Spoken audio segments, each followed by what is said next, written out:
సృష్టిలో అమ్మ నాన్న కలుస్తేనే మీరు పుడతారు. అమ్మ కడుపులో 9 నెలలు మోస్తుంది. తండ్రి మీరు కడుపులో పడిన దగ్గర నుండి తండ్రి ఏది కావాలన్నా మీకు అప్పటికప్పుడు తీసుకొని వచ్చి ఆయన కుండలలో పెంచుకుంటాడు. అట్లాంటి తల్లిదండ్రులను కాదనుకుంటున్నారు ఎందుకు బేట? కని పెంచి అడుగులో అడుగేపించి నడిపించి చేసి పెద్ద చేస్తుంది. పెద్ద చేసిన తల్లిని 20 ఏళ్ళ వరకు కడుపులో పెట్టుకొని సాదుకుంటుంది. తండ్రి గుండెలలో పెట్టి సాదుకుంటాడు.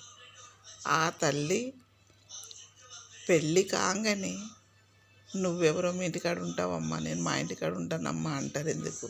అప్పటి రాక నీ ఇల్లు అవుతుంది, ఇప్పుడు నీ ఇల్లు కాదా? ఆలోచించండి పిల్లలు, మీరు ఆలోచించండి, మీకు ఎక్కుతుంది బుర్రకి. నేను కాదంటలేను అమ్మ మాట.